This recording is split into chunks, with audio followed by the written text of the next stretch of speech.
além de ensinar que ele era apenas um mero homem, também pessoas chegaram a afirmar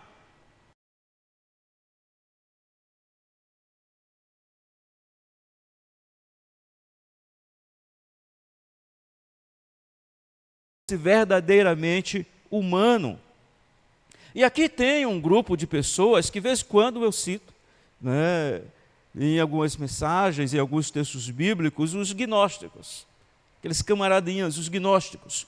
A origem filosófica do gnosticismo, de uma forma bem simplificada, eu sempre faço questão de afirmar que é de uma forma simplificada, porque é muito extensa a doutrina gnóstica, é muito cheia de detalhes filosóficos, mas ela retrocede mesmo até o pensamento de Platão, o filósofo grego, a filosofia grega, que tinha ali uns pensamentos sobre uma realidade por trás dessa realidade que nós enxergamos, que ele chamava de o mundo das ideias, e que ele dizia que esse mundo é que era real, que isso aqui é uma mera imagem daquilo que é real e que nós não vemos, que nós não percebemos, e o que nós vemos é uma mera imitação, e ele chamava isso de mundo das ideias. Tá? Então, já tem suas origens ali na filosofia grega. Então, de uma forma bem grosseira, né, vamos dizer, que o ensino deles considerava que a matéria é algo mau e o espírito é algo bom. Se a matéria é má, então como vai admitir que o Logos divino, a segunda pessoa da Trindade, de fato se materializasse, de fato se constituísse carne, de fato fosse ser humano? Então, no entendimento deles, isso seria como uma contaminação, né? Então, o apóstolo Paulo, na carta aos Colossenses, enfrentou de forma direta, bastante radical, a doutrina gnóstica. Dentro dessa doutrina deles, eles formularam a ideia do demiurgo. E o que é isso? Para eles, o demiurgo era um ser constituído por espírito e por matéria. Então, ele era espírito, tinha espírito, o suficiente para que ele pudesse ter um poder criador, para que ele fosse o criador. E ele tinha matéria o suficiente para que ele pudesse criar um mundo material, não apenas um mundo espiritual. Então, quem era esse demiurgo? Eles identificavam o demiurgo, então, é o Yahvé, é o Javé do Antigo Testamento. E eles tinham literalmente um repúdio pela revelação de Deus no Antigo Testamento. Eles não aceitavam o Antigo Testamento. Eles não aceitavam esse demiurgo, este ser criador que criou a matéria. Tá? Então não aceitavam o Antigo Testamento. Então, consequentemente, não aceitavam o Deus revelado no Antigo Testamento, a revelação de Deus no Antigo Testamento. Então, também criaram a doutrina conhecida como docetismo, né? Ou doquel, que tem a ideia de aparecer. A palavra doquel, aliás, significa literalmente isso, né? Aparecer. Então, o que significa para eles, então, isso? Que Cristo, o Logos divino, Cristo desceu sobre Jesus no momento do batismo, assim como diziam aqueles que queriam refutar a divindade de Cristo. Então, para refutar a humanidade de Cristo, eles diziam, não, olha, o Cristo divino desceu sobre o homem Jesus no momento do batismo. Mas ele não morreu na cruz, ele não foi até a cruz, ele deixou o homem de Jesus antes do homem Jesus ir para a cruz. Tá? Essa era a doutrina dos docetistas. Então, eles entendiam, alguns deles entendiam, não todos, que, na verdade, o corpo humano de Jesus não era matéria real. Era um corpo fantasmagórico, era alguma coisa parecida com um fantasma, não era matéria como somos nós. Tá? Então, tinham essa ideia. E entendiam que Cristo, ele era de fato, o Logos divino, era de fato consubstancial com o Pai, ou seja, da mesma substância do Pai. Havia, entretanto, outros que afirmavam que Jesus era apenas uma forma do Pai se manifestar. Ou seja, na verdade, eles acabavam dizendo, olha, esse negócio de triunidade, Deus Pai, Deus Filho e Deus Espírito Santo, não dá para aceitar, não. Deus é um e ele se manifesta de diversas formas. Em um momento ele se manifesta como Pai, em outro momento ele se manifesta como Filho, em outro momento ele se manifesta como Espírito Santo. Isso é chamado modalistas dinâmicos. Eles eram, nessa perspectiva, modalistas. E essa doutrina permanece até hoje. E pasmem, permanece dentro de contexto que se diz evangélico. Recentemente eu criei a curiosidade de fazer uma pesquisa. Não foi bem uma pesquisa, né? Só entrei no site para ler algumas informações. Mas de um boato que eu ouvia falar, que eu ouvia as pessoas falarem, e eu vou conferir esse negócio. Que um grupo que a gente gosta muito, né? Que a gente canta a música deles, que são músicas bonitas. Eu não entendo de música, mas parece que sejam bem feitas, pelo menos são empolgantes. Em alguns momentos as letras deixam um pouquinho a falhar, umas coisas meia sem nexo, mas são músicas tão empolgantes, o grupo Voz da Verdade.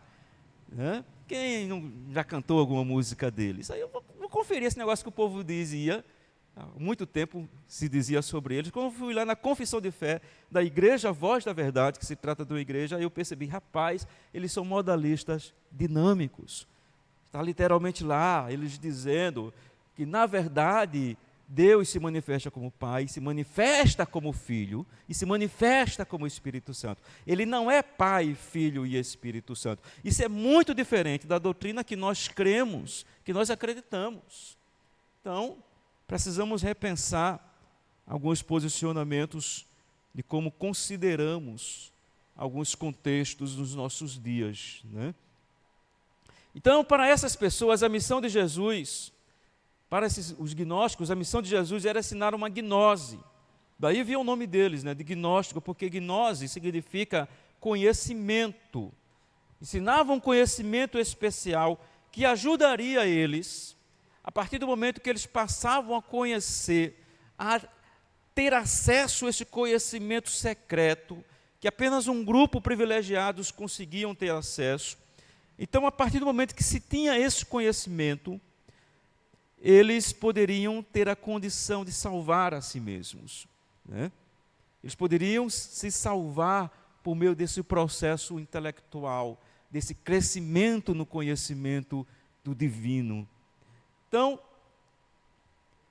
diante disso, a gente pode perceber que tal doutrina, se não aceita que Jesus veio em carne, se não aceita que Jesus tinha matéria, era corpo realmente, era de fato um ser humano, então não vai aceitar também muitas outras doutrinas bíblicas. Não vai aceitar, por exemplo, a doutrina da ressurreição do corpo, consequentemente. Tá? Marcião ou Marcion, vou chamá-lo de Marcião, muitos livros colocam o nome dessa forma, foi um dos grandes defensores dessa heresia, né? E ele teve a ousadia de fazer o seu cânon da Bíblia. Ou seja, de ele decidir quais livros têm que ser aceitos como sagrados e quais livros têm que ser rejeitados. Então, ele mesmo fez a sua escolha e disse, esses aqui são sagrados, esses aqui são inspirados, esses não são. Né? Então, ele fez o seu próprio cânon. E, graças a Deus, ele foi expulso da igreja. Né? Mas, mesmo expulso, ele fundou a sua própria igreja e, claro, continuou ensinando, né, as suas heresias. Mas sempre que se levanta as heresias, Deus, em sua graça e em sua providência, levantam aqueles para combater as heresias. E uma dessas pessoas foi Irineu, né? Outro foi Tertuliano, outro foi Hipólito. Eu disse que ia citar os pais da igreja, são esses escritores dos primeiros séculos, tá? Ficaram conhecidos como pais da igreja.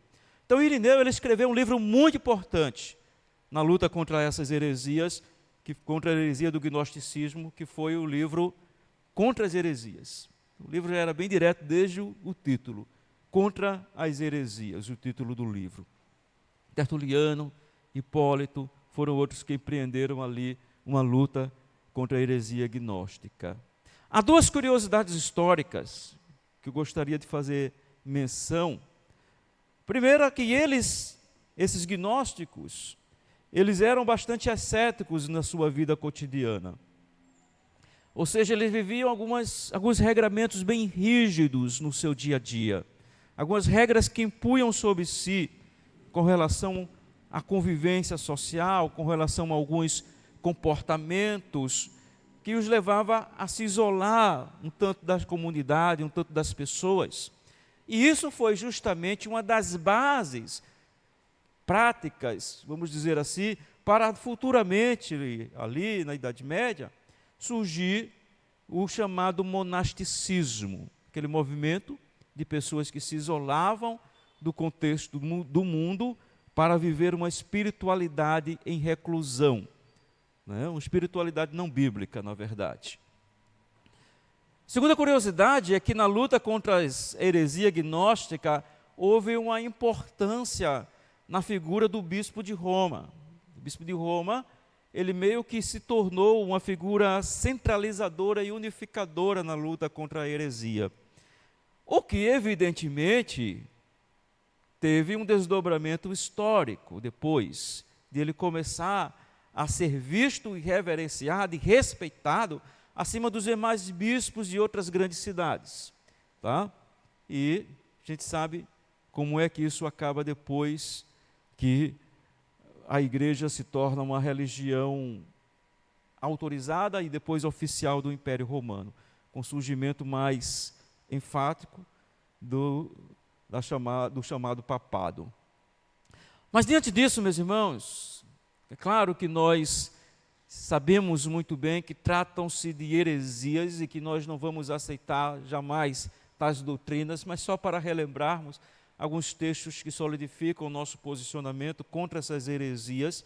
Nós temos Colossenses capítulo 2, versículo 9, que diz: pois nele habita em corpo humano toda a plenitude de Deus. Então, diante desse texto não há nenhuma dúvida. É o texto bíblico dizendo: Jesus Cristo é Deus. Se toda a plenitude de Deus habita nele, ele é Deus. O texto bíblico não vai dizer isso de nenhum servo ou serva do Senhor, de nenhum ser humano pecador. Diz apenas acerca da pessoa de Jesus de Nazaré.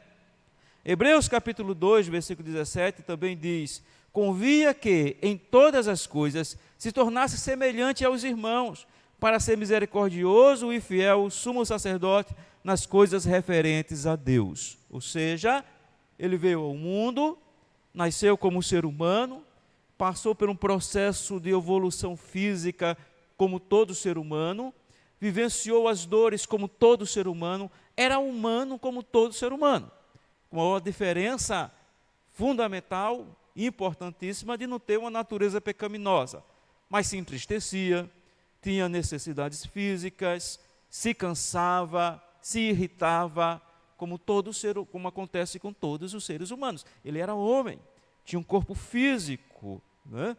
Lembremos, né, como ele, até mesmo depois da ressurreição, ele diz, né, para o apóstolo: toca no meu corpo, veja se de fato não é carne, veja se de fato não sou eu, né?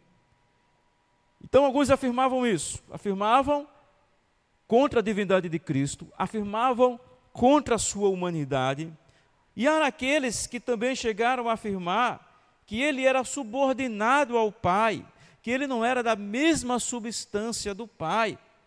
Então, isso ocorreu, mais especificamente, entre os líderes, os pais, os escritores da cidade de Alexandria, e entre alguns antignósticos, alguns que lutaram contra o gnosticismo, mas que, perceba, todos nós, e eles não eram isentos disso, todos nós, por mais zelo que nós tenhamos, sim, nós temos a iluminação do Espírito, temos a capacidade do Espírito, mas ao mesmo tempo nós somos falhos e podemos em algum momento cair em alguma falha doutrinária.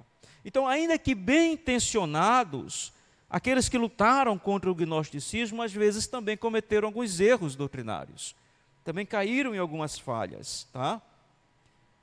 Então, vamos dizer que foi uma heresia bem intencionada, em alguns momentos, né? Não foi uma heresia maquiavélica, não eram pessoas que estavam tentando enganar os outros, para se aproveitar dos outros, eram pessoas que estavam tentando acertar, mas erravam nessa tentativa de acertar. Tá? Então, por exemplo, ao defender a divindade de Cristo, eles acabavam falando de Jesus como sendo subordinado ao Pai. Estava defendendo que Jesus era Deus, Jesus é Deus, mas falando da segunda pessoa da Trindade como sendo subordinado ao Pai. Foi o exemplo de Tertuliano, foi o exemplo de Orígenes. Tá? E Orígenes, ele ensinava inclusive uma subordinação quanto à essência.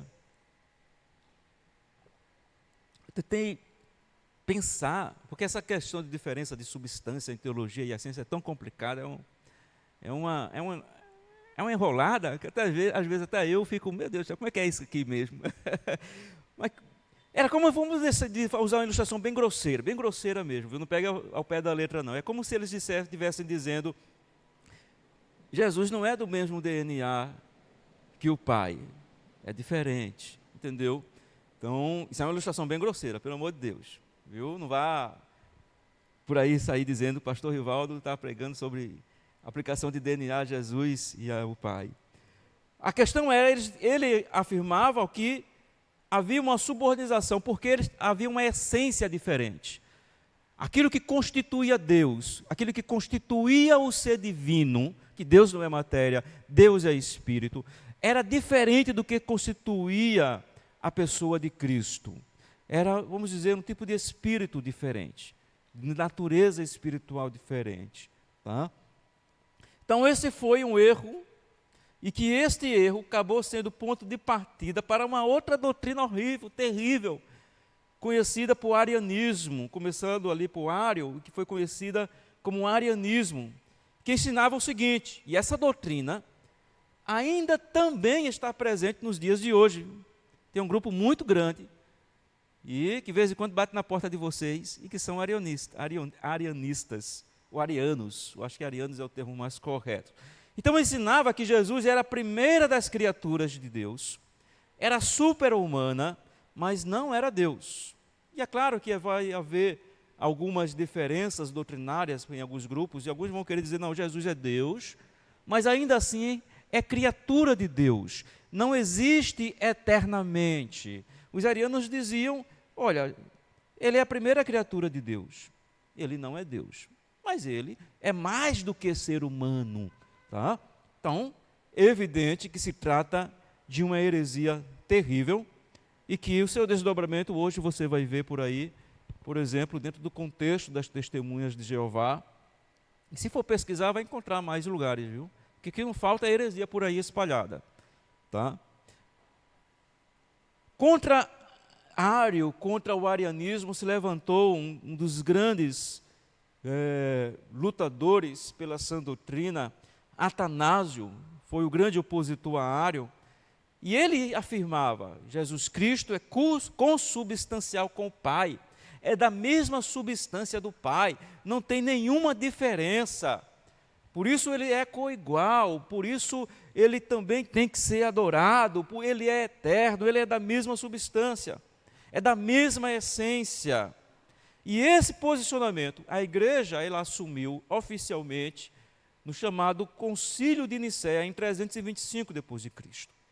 Para alguém não ficar perdido, concílio era a reunião de todos os líderes, todos os grandes líderes da igreja espalhados pelo mundo. Então eles se reuniam em determinadas épocas, em determinados períodos, para decidir oficialmente o que é que a igreja iria defender. O que é que a igreja, diante de uma controvérsia, diante de uma problemática doutrinária, qual seria o posicionamento oficial da igreja? Então veja, num período em que havia pessoas dizendo que Jesus era subordinado ao Pai, a igreja precisava se reunir e precisava decidir, nós vamos aceitar isso? Ou nós vamos rechaçar oficialmente isso e expulsar quem está crendo desta forma? Então a igreja se reuniu no chamado Concílio de Nicéia, em 325, e aceitou aquilo que Atanásio estava ensinando e recusou o que Ário estava ensinando. Tá?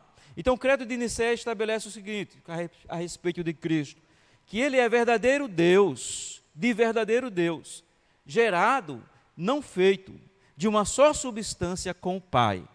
Então, deixou bem claro ali para todos a posição a ser assumida a partir de então. Tá? Então, claro que nós vamos ter textos bíblicos que defendem isto, os textos que eu já citei, Colossenses 2, versículo 9, Hebreus também 1, versículo 3, Hebreus 1, 3, diz que ele, que é o resplendor da glória e expressão exata de seu ser.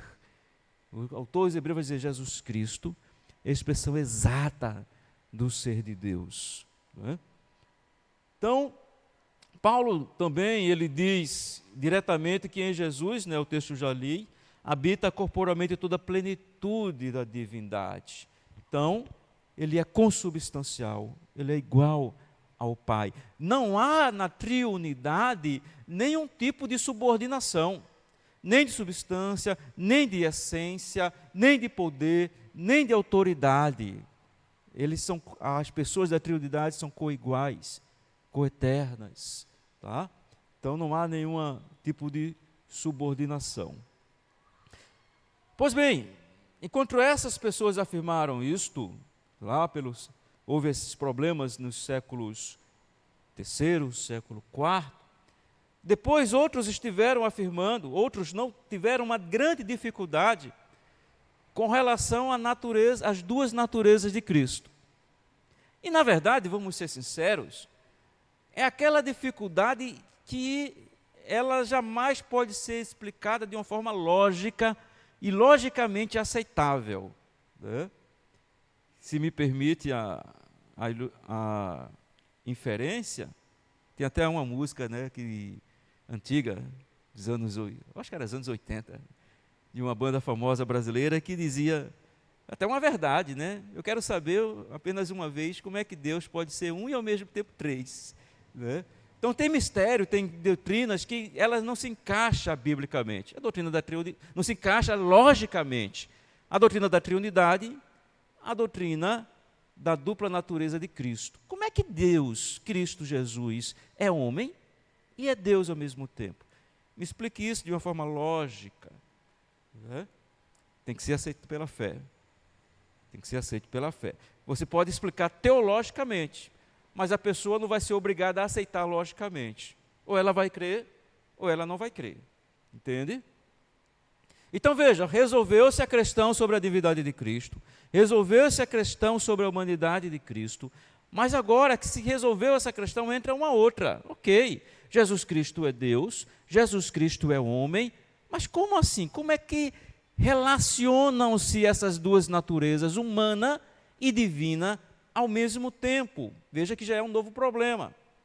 Apolinário, ele viveu do ano 310 a 390 depois de Cristo, ele tentou, né, humildemente, trazer uma resposta para esse problema. Então, ele aceita Jesus Cristo como sendo, enquanto homem, como sendo constituído de corpo, alma e espírito. Tá? Porque dentro da teologia tem a ideia de que o ser humano é corpo, alma e espírito, ou o ser humano é alma e espírito, ou é corpo e espírito, ou corpo e alma, espírito e alma significando a mesma coisa. Então, para Apolinário, Jesus Cristo tinha corpo, alma e espírito. E no seu entendimento, veja bem, o espírito, onde está a natureza, é no espírito onde está a natureza pecaminosa. Então, o que é que aconteceu, dizia Apolinário? Jesus, o espírito do homem é Jesus. O espírito, vou ter que falar devagar para a gente não se perder. O espírito do homem, Jesus de Nazaré, foi substituído pelo Logos divino, né? Pelo Espírito divino. Então, a alma e corpo estavam subordinados ao Espírito divino do homem Jesus Cristo. Entende? Deu para entender? O que ele está dizendo é o seguinte: olha, Jesus, assim como nós, é corpo, alma e espírito. Mas a alma de Jesus Cristo, a mente de Jesus, o corpo de Jesus está sujeito, subordinado ao Logos divino, ao Deus eterno, Cristo, que sempre existiu e que encarnou, entendeu? E no lugar dele ter um espírito como nós temos, é o Espírito divino naquele corpo ali do homem Jesus Cristo. Não. É a segunda pessoa da Trindade. Entende? Nós não temos... É porque é complicado falar isso, já que eu não sou tricotomista, mas vamos supor que eu seja tricotomista. Aí nós temos corpo, alma e espírito. Vamos supor, eu tenho um espírito. É um espírito humano. Não é isso? Que foi criado em determinado momento por Deus. Com Jesus de Nazaré, então, para Apolinário, ele não tinha um espírito humano. O espírito era o espírito divino. Dá para entender agora? Que bom. Porque é complicadinho mesmo, né? E aí, queridos, o Concílio de Constantinopla, sim, mas tem um problema nessa posição, né? Tem um problema. O problema é que exalta de fato a divindade em Cristo, mas falta considerar um pouco mais a sua humanidade. Exalta a divindade, mas em detrimento da sua humanidade. Ele faltou pensar um pouco mais sobre a humanidade de Jesus Cristo, tá? E por isso, a posição dele não foi aceita pela igreja. Em 381, no Concílio de Constantinopla, a igreja condenou a posição de Apolinário, condenou essa ideia teológica que ele tinha. Tem outros dois camaradas, um com um nome bem interessante, Teodório de Mopsuestia, nome bonito, e o outro, Nestório. Eles foram por outra vertente, por outra linha de pensamento. Eles acentuavam mais a humanidade de Cristo do que a divindade de Jesus. Ele afirmava, ok, Jesus de fato é plenamente, completamente humano. A habitação divina nele, olha, a habitação divina é apenas moral. Jesus era um homem com uma grande moralidade. Jesus era um homem com muita comunhão com Deus. É um homem muito especial. Um homem que tinha uma grande intimidade com Deus. Deus habitava nele moralmente. Apenas isso. Assim como nós temos a habitação moral de Deus em nós, né? Então, é claro que esse posicionamento não poderia ser aceito. Porque ele estava dizendo, Jesus é só homem, gente. Pare com isso. Ele estava dizendo na prática isso. Então, a igreja não aceita esse posicionamento. E em 431, no Concílio de Éfeso, condena a doutrina desses dois camaradas, né? Teodoro de Mopsuestia e Nestório. Há outro que merece atenção também, é um camarada chamado Eutico. Eutico afirmava que a natureza humana de Cristo, ela foi absorvida pela natureza divina, tá? Então, o que na prática acontecia é ele negar que existem duas naturezas. Qual é a doutrina bíblica e a doutrina aceita pela igreja hoje?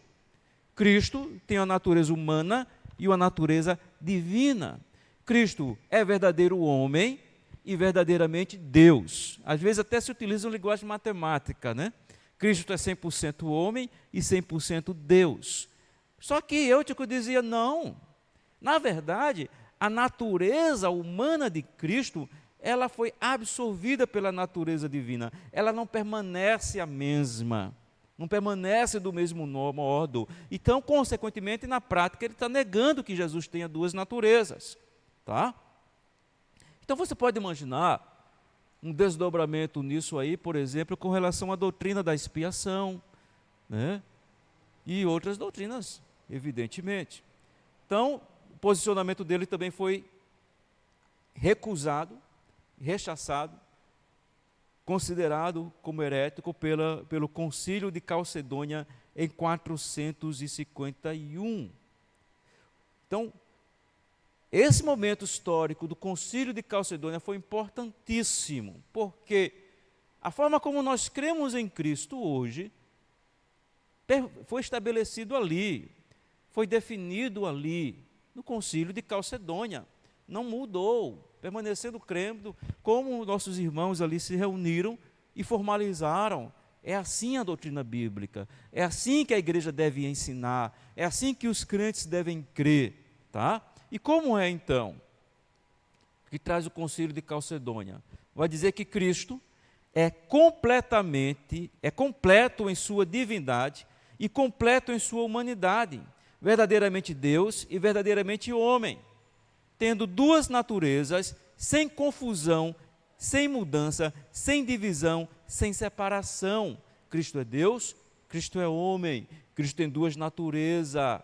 Essas naturezas não se misturam, essas naturezas não se separam. Ah, mas isso não cabe na minha cabeça, isso é meio confuso, isso é meio ilógico, né? Isso é além da lógica humana. Que seja. Mas é isso que a palavra de Deus nos mostra a respeito de Jesus. Nos mostra Ele como Deus e nos mostra Ele como verdadeiramente homem. Então o Concílio de Calcedônia acertou plenamente com relação ao entendimento correto da doutrina de Cristo. O tempo passa, né? O tempo voa, chegamos na Idade Média, veja que já percorremos alguns séculos, e a gente chega na Idade Média, sendo que na Idade Média não há muita mudança com relação à doutrina de Cristo. Alguns afirmaram algumas sutilezas que a gente não precisa entrar nisso agora, nessas questões, porque não houve uma mudança de fato, não houve nenhuma mudança, tá?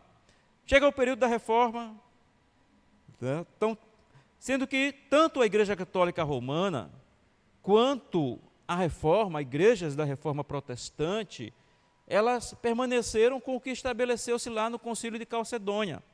Aqui e ali poderia aparecer algumas pessoas que tinham uma voz um pouco diferente, que destonava daquilo que dizia no Concílio de Calcedônia, mas em geral ficou um ponto pacífico. Igreja Católica e Igreja Protestante tiveram muitas controvérsias, muitos problemas doutrinários com relação a muitas questões, mas com relação à pessoa de Cristo foi um ponto pacífico, né? Houve um probleminhas teológicos no que diz respeito à pessoa de Cristo com relação ao momento da ceia, né? Se de fato ali a pessoa está comendo a carne de Cristo, bebendo o sangue de Cristo real, defendido pela Igreja Católica Romana, ou se é uma representação apenas defendido pelas igrejas reformadas. Isso resumindo, né? Porque há algumas nuances entre as doutrinas reformadas, tá? Então, no período da Reforma,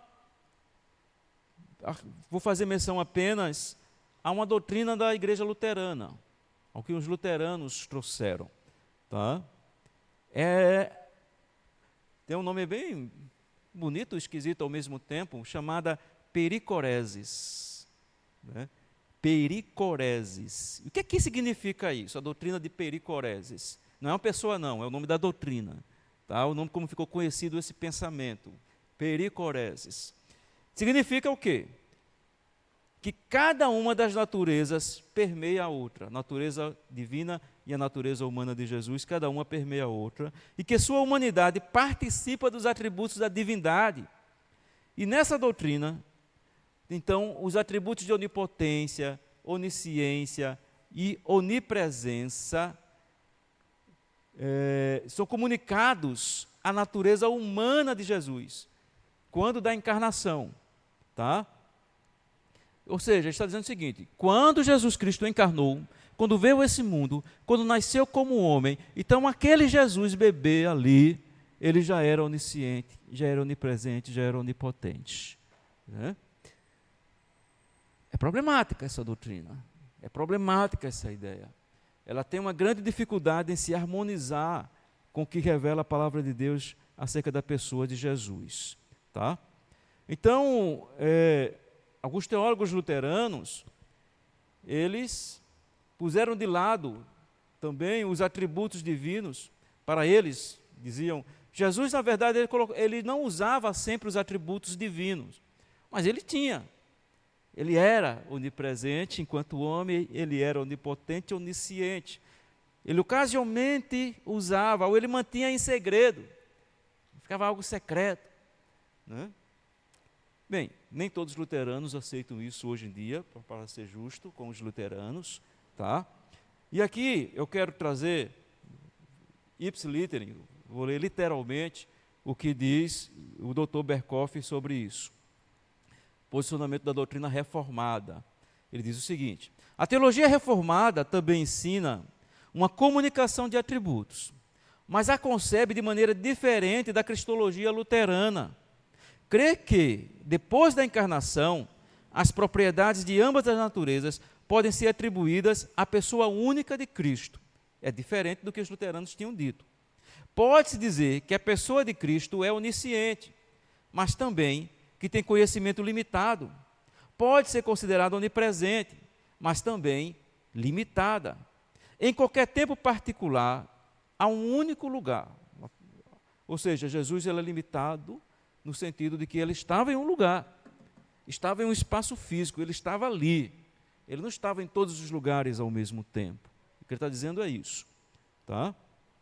Então ele cita, ele diz a chamada confissão helvética. Ele diz, daí lemos na segunda confissão helvética: reconhecemos, pois, que há no único e mesmo Jesus, nosso Senhor, duas naturezas, a natureza divina e a humana. E dizemos que estas são ligadas ou unidas de tal modo que não são absorvidas, confundidas ou misturadas, mas antes são unidas ou conjugadas numa pessoa, sendo que as propriedades de cada uma delas permanecem a salvo intactas, de modo que podemos cultuar a um Cristo, nosso Senhor, e não a dois. Portanto, não pensamos nem ensinamos que a natureza divina em Cristo sofreu, ou que Cristo, de acordo com a sua natureza humana, ainda está no mundo, e assim em todo lugar. É complicado? Eu vou colocar de uma forma simples, certo? Tentando não fugir da ideia aqui. Há uma linguagem presente, às vezes, eu já ouvi algumas pessoas falarem sobre alguns, até pregadores falando, né, enquanto pregavam, sobre alguns eventos, acontecimentos de Jesus, algumas ações de Jesus, e aí usava a seguinte expressão: Jesus enquanto homem fazia isso, aqui é Jesus enquanto Deus. Parece certo, mas não é. Por quê? Como se você estivesse separando. Uma hora Jesus é homem, outra hora Jesus é Deus. Né? Enquanto a doutrina que devemos aceitar é que Cristo é homem e Deus em todos os momentos. E as duas naturezas não se confundem, não se misturam. Então, não é Jesus enquanto homem simplesmente, é Jesus Cristo, pronto. Não tenta enfeitar com enquanto homem e enquanto Deus, não. Tá? É Jesus Cristo se cansando, é Jesus Cristo fazendo milagre, tá? É Jesus Cristo sentindo raiva dos mercadores da fé, é Jesus Cristo perdoando as pessoas, não é enquanto homem, é enquanto Deus. Não cria essa confusão para si e para os outros, não precisa, tá bom? Então, acaba sendo basicamente isso. Não há uma separação, como se houvesse dois Cristos, duas pessoas no mesmo corpo. É uma pessoa. Ok? Pois bem, prosseguindo, ainda outros, vamos adiantando um pouco, chegando no século XIX, ainda houve alguns que quiseram continuar afirmando que Jesus é mero homem, assim como afirmaram aqueles lá dos primeiros séculos. Jesus é simplesmente homem, diziam esses. E esses aqui, viu, problemas. Século XIX, época do racionalismo, época em que começou a surgir a chamada crítica da Bíblia. que alguns estudiosos passaram a ler a Bíblia de uma forma crítica textual. Ou seja, vamos encarar a Bíblia e vamos tentar interpretar simplesmente como um texto a ser examinado. Esquecer essa ideia de que é inspirado, de que é a palavra de Deus. Isso deu muita confusão, muitos problemas. Bem, esses teólogos desse século XIX, eles começaram a fazer o que se chamou de uma pesquisa, então, sobre o Jesus histórico, para diferenciar o Jesus histórico do Cristo da fé. Em outras palavras, há uma diferença, vamos colocar assim, estou tentando eliminar essa expressão coisa do meu vocabulário. Há uma diferença entre aquele Jesus de Nazaré, que viveu, caminhou entre os homens, e aquele que as pessoas creram como sendo Cristo, como sendo o Salvador. Tá? Então, para esses teólogos havia uma diferença. Em que sentido eles estavam querendo fazer essa afirmação? Eles diziam que os escritores do Novo Testamento escreveram sobre esse Jesus histórico. Mas o que aconteceu depois é que os teólogos, isso é o que eles diziam, os teólogos, a igreja, foram acrescentando fatos, acrescentando ideias, aquilo que o Jesus histórico fez e aquilo que o Jesus histórico falou. O Jesus histórico real esteve presente, andou entre os homens, realizou muitos feitos, falou muitas coisas, e os teólogos acrescentaram ideias para esses Jesus históricos. Trouxeram significados às palavras desse Jesus histórico. Entende? Vai se desdobrar o que estou querendo dizer aqui agora, quando eu vou citar um homem que tem um nome complicado de se pronunciar, e aí eu não sei que talvez não esteja pronunciando corretamente, tá? Um camarada que viveu no século XVIII ao século XIX, chamado Friedrich Schleiermacher. Já disse, não sei se estou pronunciando correto. O nome do cara é um palavrão, tem muitas letras, é grande. Friedrich Schleiermacher, ele dizia basicamente o seguinte, ele é conhecido como o pai da teologia moderna. E ele diz o seguinte, Berkhoff diz que ele considerava Cristo como uma nova criação, na qual a natureza humana é elevada ao nível da perfeição ideal.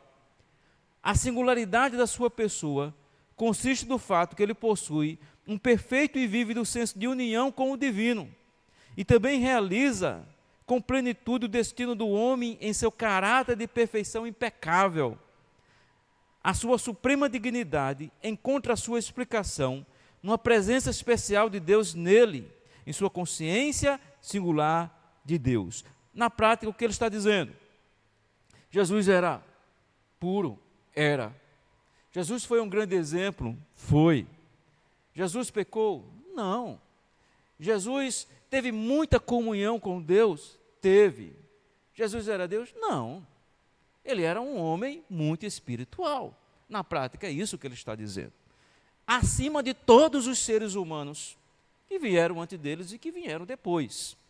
Na prática, é exatamente isso que Schleiermacher vai ensinar. Certo? Certo entendendo o que ele ensina, errado o que ele ensinou. Outro camarada foi Hegel. Eu me lembro de uma época que eu li a Hegel. Hegel, ele viveu de 1770 a 1831. Então, este criou um sistema que ele passou a entender, a misturar a doutrina teológica com o panteísmo.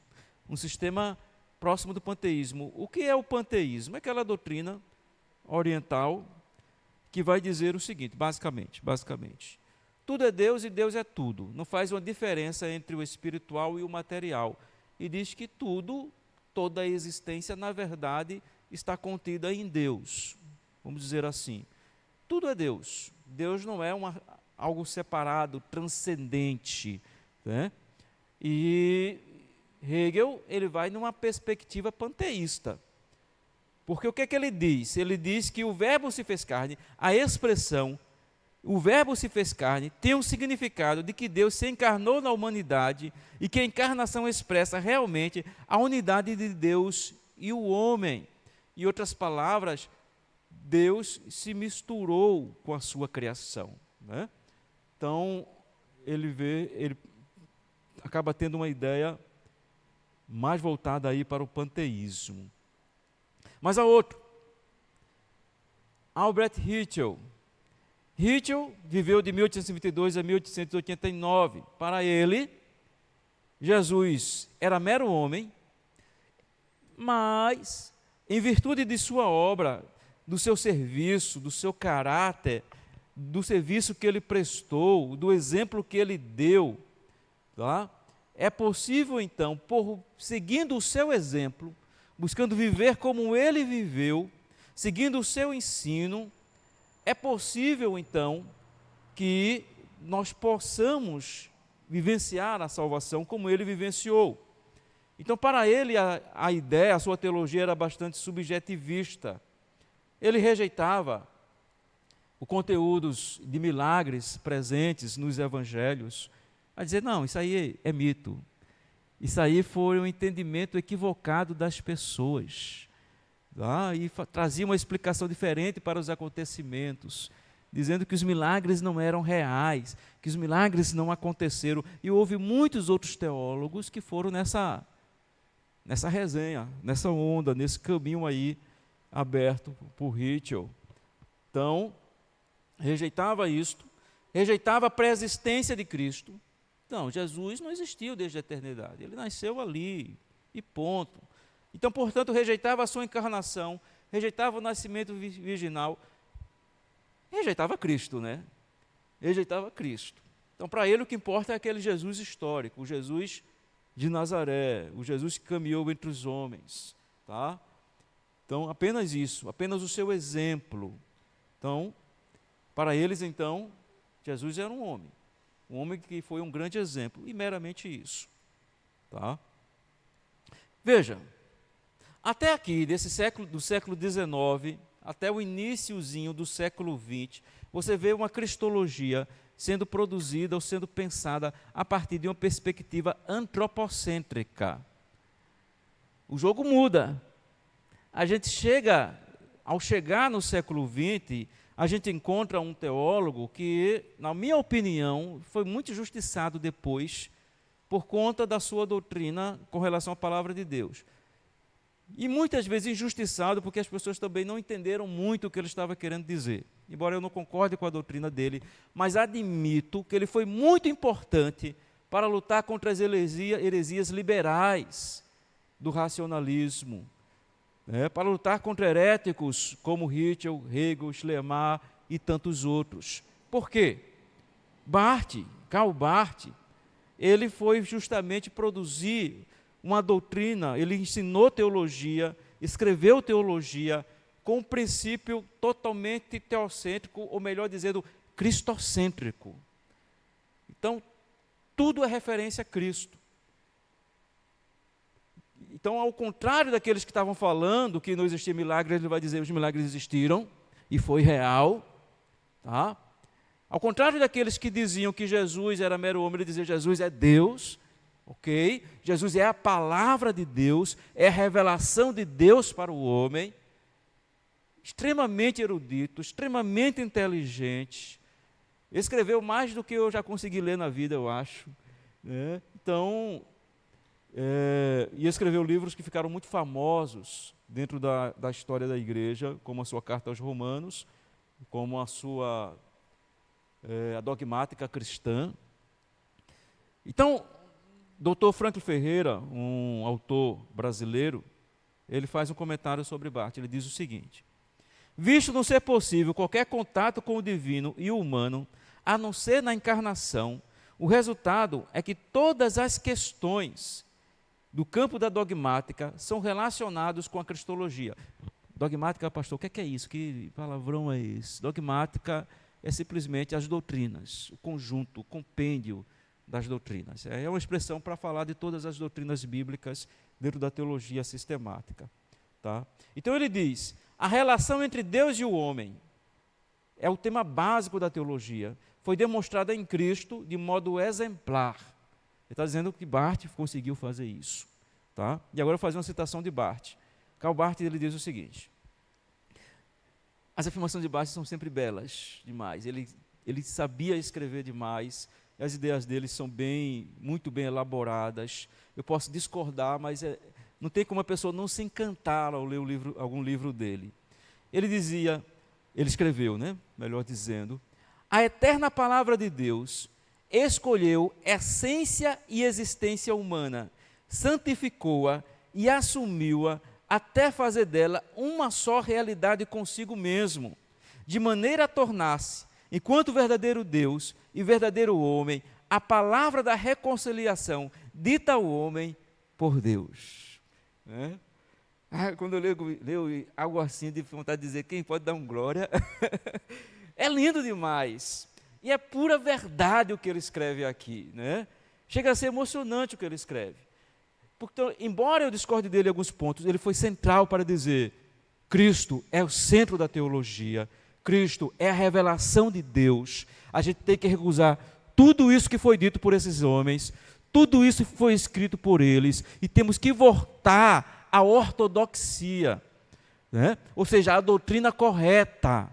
E é por isso que os seus ensinamentos ele passou a ser conhecido posteriormente como a neo-ortodoxia, a nova ortodoxia, porque ele fez com que os ensinos de teologia nos seminários e, logicamente, do seminário para as igrejas, passou a centralizar a pessoa de Cristo, conforme revelado na palavra de Deus. Então, para mim, isso foi maravilhoso. Tá? Então, irmãos e irmãs, eu vou concluir, e nessa conclusão eu quero fazer uma citação que eu achei bem interessante, uma citação de eu acho que era teóloga, fui pesquisar sobre ela, só encontrei a citação. J. Gresham Machen, no ano de 1923, diante de falsos ensinos em seu contexto sobre Cristo, que ela precisou enfrentar, ela fez uma afirmação bem interessante, bem assertiva.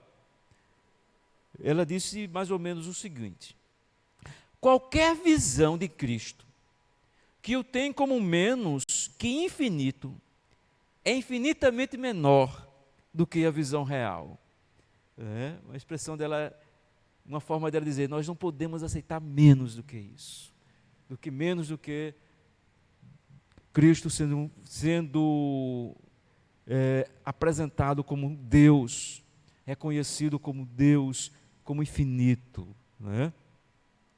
Então, queridos e queridas, como a igreja de Cristo, a igreja que é coluna e baluarte da verdade, que são testemunhas, nós somos testemunhas do próprio Cristo, nós temos o dever de anunciar Cristo, de anunciar a sua palavra, de anunciá-lo como ele se revela em sua palavra. E aí, trazendo o pensamento de Gresham Machen, qualquer coisa menos que isso é infinitamente menos, não pode ser aceito, não pode ser admitido, não pode ser tolerado e tem que ser combatido. Amém? Eu sei que alguns pontos podem ter sido difíceis de absorver no primeiro momento, mas estamos sempre abertos a conversar, certo? Diante de alguma dúvida que vier e você queira tirar. Deus abençoe.